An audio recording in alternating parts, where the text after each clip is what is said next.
to choose winning the Champions League or the Barclays WSL title, which one's you choosing? I'm choosing the Champions League.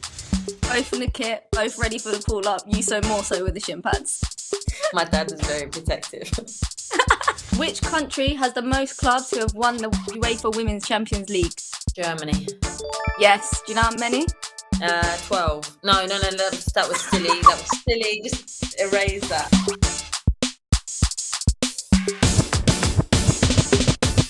Yes, what's going on, everyone? My name's Nancy Baker, and we are here for the matchup. I'm joined by the one and only Leah Williamson. Leah, what are you telling me? How are you? I'm very good, thanks, mate. How are you? I'm not too bad, thank you. Lovely bit of kit you got on. Thank you, thanks. Yeah, I'm really dressed up for the occasion. Don't worry, I know you normally come with a fire outfit, so I'll let you off this time. Right, first off, we've got kickoff. So I'm going to ask you a few icebreaker questions. You ready? Let's go. If you had to FaceTime one member of your team at Arsenal, who would you count on to pick up to you? Beth Mead, always got a phone in her hand. Apart from when she got a football pitch. Yeah, I don't think I've ever called her and she's missed a call, ever. That's solid friendship goals there, though. Yeah, or the phone's just conveniently in her hand. But yeah, at least she answers. At least she doesn't let it run out. Exactly. I think I know the answer to this one, but cats or dogs? Dogs, every day. Every day of the week. Every day. Do you have any pre-match superstitions?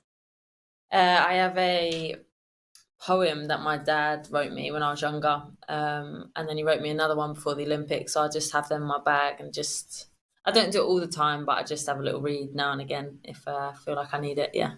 Oh, that's really sweet. Yeah, it's good. It's really, really nice, actually. So, yeah, special to me. That's super sweet. Would you rather score a worldie or keep a clean sheet? Nah, keep a clean sheet. If it comes to the big games, you're keeping a clean sheet. It's up to the rest of their job, huh? Fair play, especially as a defender, so it makes sense, doesn't it? Exactly. Next up, we're going into Galazzo, and we're going to show you a few goals, and we want you to rate them from the worst to the best. Okay. There we go. This is the first one. It's lovely build-up play here, isn't it? Yeah, lovely build-up. There's Viv on the ball doing what she does best. Oh, little dink. That was dirty. Little dink, that was naughty. That's lovely. Yeah. So that's the first one. Next up, number 2. Familiar face scoring in this one. Woo! Oh, it was me. That took me so long to figure out that was going to be me. Lucky that hit me on the forehead and nowhere else, because if that had hit my nose, I think it'd have sent it into next week. Look at the power on it. Honestly, all I had to do was just be in the way, basically. We worked on that, so it's training ground, that is. Straight from the training ground to the pitch. Love it.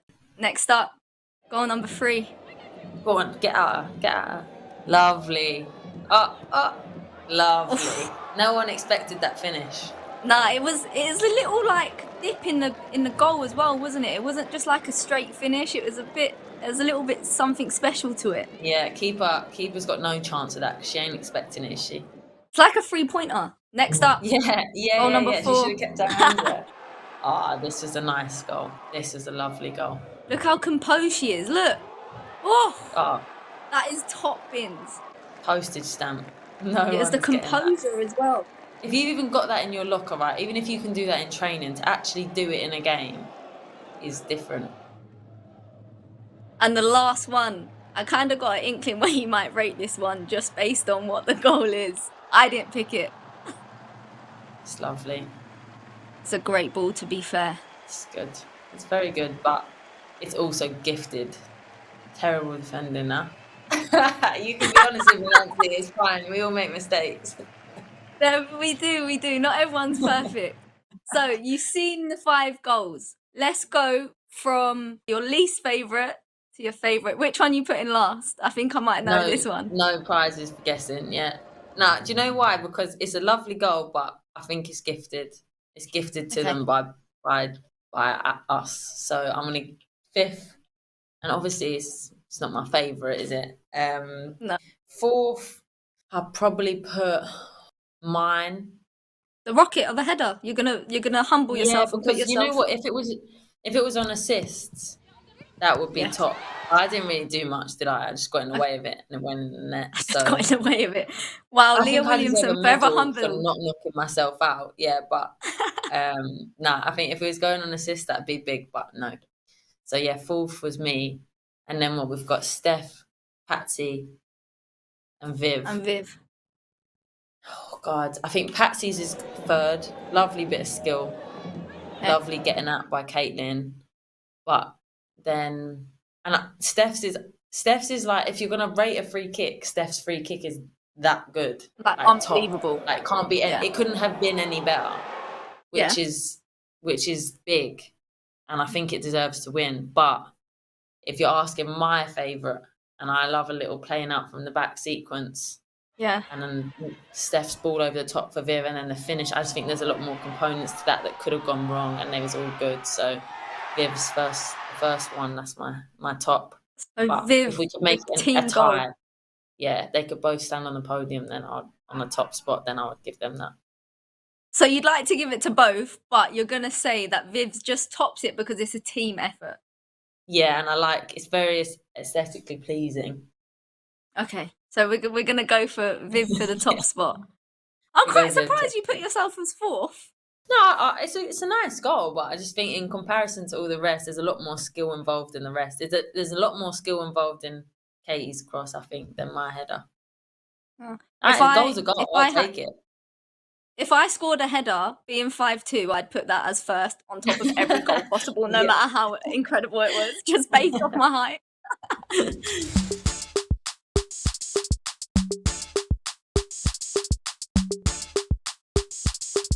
So Arsenal are into the last 8 of the Women's Champions League. How far do you think you lot can go? I mean, we've hit a bit of a sticky patch at the end of our Champions League journey so far. So it'll be a great game against Wolfsburg, and just see, Yeah. two teams that play really differently. Yeah, I suppose see who wants it more, because it'll come down to that really, I think. And then beyond that, who knows? One step at a time. And obviously playing Wolfsburg, there's a few players that used to be at the Arsenal. How's it going to be going up against those? I know there's going to be some feisty matchups. I know it's going to get a little bit nitty gritty and a little bit nasty probably at some points. But it's all love. The girls were great servants when they were here at the club, and then obviously you wish them well. But when you come up against them, you don't want them to be smiling at the end of it, basically. And do you know what the funniest thing is? You switch it up so quick, don't you? Like you go from like happy-go-lucky, banging energy to when it's game day, it's like whoom, face straight, Yeah. game on. Don't matter who you are. Are there Yeah. any players that you've got your eye on for the game that you think are definitely ones to watch? I'm interested to see Jill and Dong, because I've not seen them playing for Wolfsburg. They obviously got that young striker that's playing really well, so that's something for us to watch out for. But I think we've got enough players that people will want to see on that stage as well. So I think it's going to be a really good game, really good matchup. No, I 100% agree. And talking about it being a really good matchup, I love how you dropped the name of the series in it as well. Clever from you. Obviously, it's not a secret. Arsenal women have such a rich history in women's football as a whole.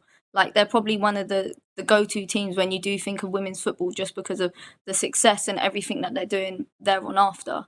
How much pressure does that put on not only yourself but the whole team to perform and maintain that rich history?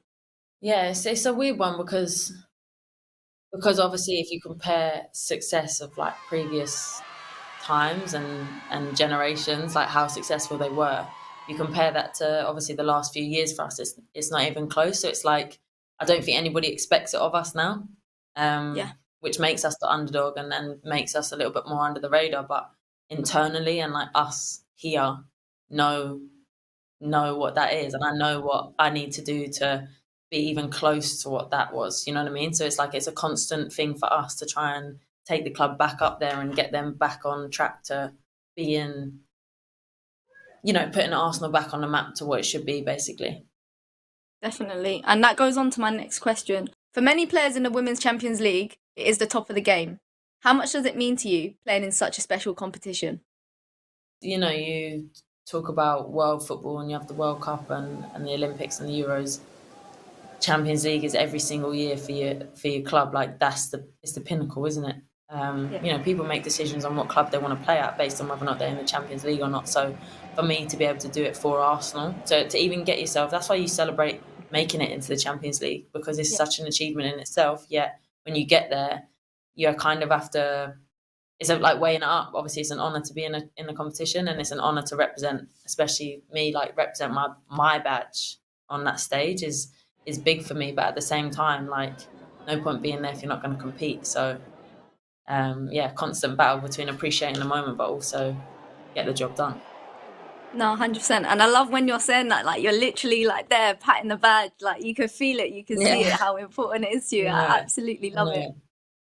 Final question on the attack. If you had to choose winning the Champions League or the Barclays WSL title, which one's you choosing? I'm choosing the Champions League. Oof, going for the big one. Don't get me wrong. Yeah, don't get me wrong. Winning the league is so important, and how competitive our league is big. But Arsenal, the English team to have ever won a Champions League, and I'd like to be the next team to do it also. Wicked. I absolutely love that. So next up, we are going to half time. So that means we change ends. And for this one, we're going to have a little quiz. We've got a few questions for you. So we're going to try and give you the top spot as the quiz master.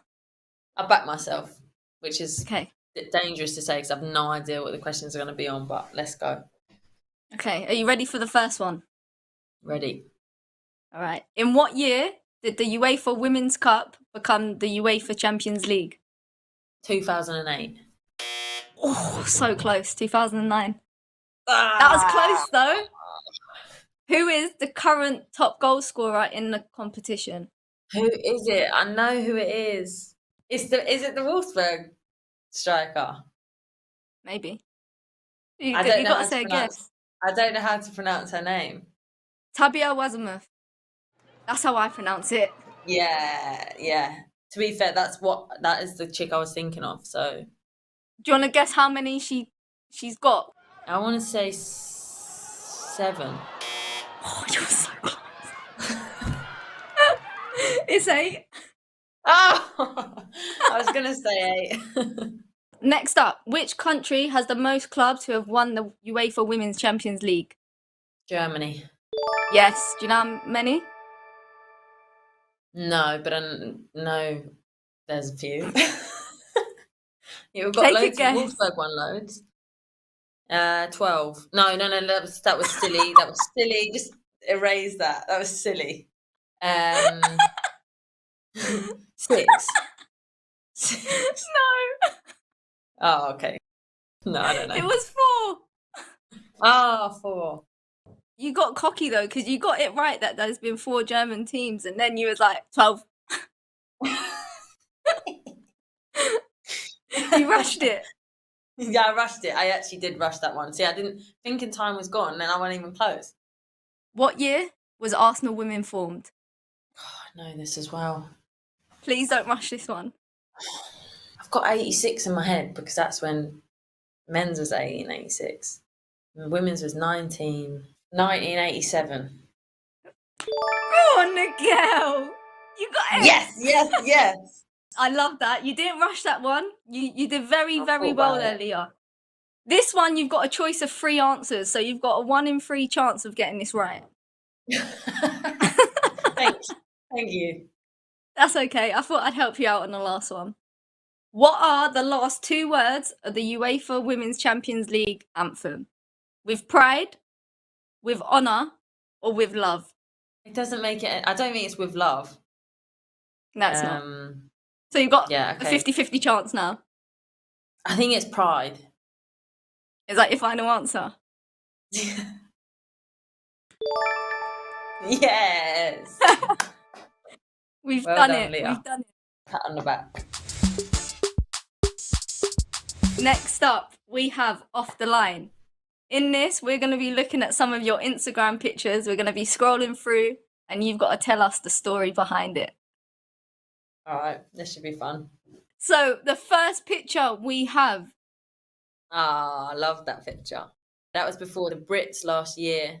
So yeah, I went to meet meet Alex. She was at like a photo shoot or something, and then we was going afterwards to the O2. So yeah, I just went to meet her, and then we were basically discussing that I don't know how to pose for photos, so that's what made the laugh. And then it turned out to be the nicest one. I rate the fit as well. The grey suit with the green, the Thanks, popping thanks. green. That was all me. I tried hard with that actually. Yeah, I'm proud of you. You've done well there. Right, next up, we've got this one's cute.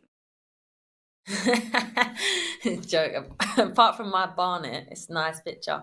I don't know why I've got shin pads on in the house. Like really, You're ready really for the cool up. ready since day. Yeah, I love that shirt. I think that was like the reversible shirt, right? You could turn it inside out. It's different color on the One of inside the or something. best. But yeah, just me and my brother. Probably one of the earliest pictures we've got of us both in a kit. So yeah, I love that. Both in the kit, both ready for the cool up. You so more so with the shin pads. Yeah, shin pads. The size of them as well. They literally take up half your leg. My dad was very protective. Yeah, so this is the Willow Foundation. It's a charity that I'm an ambassador for. And yeah, they provide special days for seriously ill young adults. The founders are Bob and Megs Wilson. Bob Wilson is an Arsenal legend, used to play. And yeah, the charity was founded in memory of their daughter. So I love being a part of it. Big supporter of the charity. They do amazing, amazing things. And you go to a lot of the events that they run as well, don't you? I've seen like on your socials that you attend, you try and attend all the events and support however much you can with your job, obviously. Yeah, exactly. Like Bob's a footballer. Megs understands. Like I'm busy and I'm here, there, and everywhere. But yeah, whatever's on, however I can and try and help or raise awareness for the charity, I'll do it because yeah, they're the loveliest people in the world. And I don't know, I love my family. I love spending time with my family, and I never waste a second. So the fact that they offer time to people in situations where we're not as fortunate as us, living healthy every day. I just think what better way to spend my time, yeah. Love that. Absolute class from you. I don't expect anything less, if I'm being honest. My bestie. Yeah, that's my England debut. That was a nice day. It's in Russia. I remember having a conversation with Phil afterwards. Like, my mum travels to every game. Like, my mum and dad are at every game. And the one time you decide to give me my debut, and it's in Russia. And he's like, well, don't be picky. And I said, yeah, well, thanks. Thanks very much. But yeah, it's a good day. And yeah, coming on for my bestie as well. Like, I just think things are meant to be sometimes. And yeah, it's nice. Talk to me. Talk to me. I know. So yeah, I know this was under wraps. So I think I kept this quite quiet, quite well, to be honest. Signing here makes me a very happy girl. Everyone knows that. Everyone knows I love them, and I still got some work to do here. It's nice to put pen to paper, commit my future, and get to work. I think this is probably going to be one of your favourites from what you've spoken about. Yeah, I mean, I look rough, but the fact that I hadn't seen them for so long, obviously at the Olympics, and how different it would have been if people could travel, like that would have just been a dream come true for them to be out there with us. But after being away for so long, I've never been happier to see some faces. And I was in an awful way after getting off like a however long flight and hadn't really slept for the past couple of days after we got knocked out. So it's beautiful. Love that. Family's so important, isn't it? Exactly. Most important thing in the world.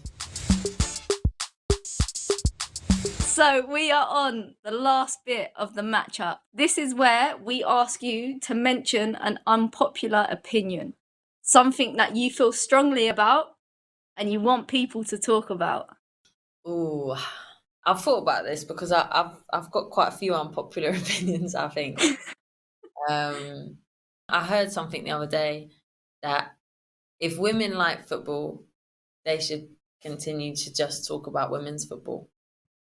Like, we've got our own game. Why do you need to branch into something else? And I have a problem with it because we bring people up and we bring children up with this mentality that has to be segregated and you can't just move fluidly between whatever you want to do.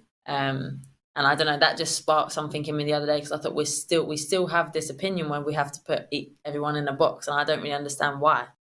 If someone's got a talent or if somebody has an interest in something, why do we have to keep them out just because they don't look like the people that are doing it, I live my life so unapologetically that I don't really think I fit into a box. I don't fit into a box of what I wear. I don't fit into a box of how I act, especially not how I talk. So I think that, yeah, I'm getting uncomfortable with how long it's taking us to figure out that we should just let people be who we want to be. Because in women's football, and especially in the women's game, we allow people to be whatever they want to be. Sexuality, gender, religion. Do you know what I mean? Like, there's nothing that you could say in a women's football changing room that would shock anyone. That's what I love about it. You go into society and different story still. No, I think that's very, very powerful. It's more of a speech, less of a discussion than more of a speech. But I'd vote you in for president or like government. Yes. Like, you get my.